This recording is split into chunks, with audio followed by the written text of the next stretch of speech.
టీడీపీకి మరో గవర్నర్ పదవి ఖరారు. చంద్రబాబు చాయిస్ ఆయనే. అసలు ఎవరు ఆయన అన్న పూర్తి వివరాలు తెలుసుకునే ముందు వీడియోని అయితే పూర్తిగా చూడండి. అలాగే సబ్స్క్రైబ్ చేసుకోవడం మర్చిపోకండి. మిత్రపక్షం టీడీపీ బీజేపీ నాయకత్వంలోని మరో ఆఫర్ అయితే ఇచ్చింది. ఎన్డీఏ బలోపేతంలోని భాగంగా విపక్షాలకు ప్రాధాన్యత ఇస్తుంది.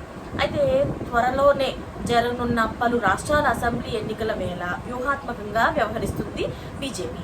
కేంద్ర మంత్రి వర్గాల్లోనితో పాటుగా కీలక పదవుల్లోని ఎన్డీఏ భాగస్వామ్య పక్షాలకు ప్రాధాన్యత ఇస్తుంది. తాజాగా చర్చల్లో భాగంగా టీడీపీ మరో గవర్నర్ పదవితో పాటుగా కేంద్రంలోని కీలక నియామకాలలోనూ కూడా అవకాశం కల్పిస్తున్నామని నిర్ణయించినట్లు ప్రచారం ఉంది. దీంతో చంద్రబాబు ఈ పదవికి ఎవరిని ఖరారు చేస్తారన్నదే మరి ఆసక్తికరంగా మారిపోయింది. బీజేపీ నాయకత్వం విపక్షాల విషయంలోని గతం కంటే భిన్నంగా వ్యవహరిస్తుంది.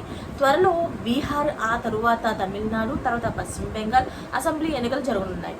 ఈ క్రమంలోనే వ్యూహాత్మకంగా అడుగులు వేస్తుంది. అలాగే టీడీపీకి కేంద్ర కేబినెట్లో 2 మంత్రి పదవులను కూడా దక్కాయి. తాజాగా టీడీపీ సీనియర్ నేత అశోక్ గజపతిరాజును గోవా గవర్నర్గా కూడా నిర్మించారు. మరో గవర్నర్ పదవి పైన టీడీపీ నుంచి చంద్రబాబు గారు ఎవరికి అవకాశం కల్పిస్తున్నారు అనేది ఇప్పుడు చర్చగా అయిపోయింది. అయితే ఇప్పుడు బీసీ ఎస్సీ వర్గాల నుంచి 2వ గవర్నర్ పదవి పైన చర్చ అయితే జరుగుతున్నట్లు తెలుస్తుంది. సీనియర్ నేత యనమల సైతం ఈ రేసులో ముఖ్యంగా ఉన్నట్లుగా తెలుస్తుంది. ఆయన రాజ్యసభకు అవకాశం కల్పిస్తారని అంచనా వేస్తున్నారు. దీంతో 2వ గవర్నర్ పదవి రాయలసీమకు చెందిన బీసీ నేతకు ఇస్తారనే వాదన అయితే వినిపిస్తుంది. మరిన్ని లేటెస్ట్ అప్డేట్స్ కోసం ఛానల్ని సబ్స్క్రైబ్ చేసుకోండి. Thanks for watching friends.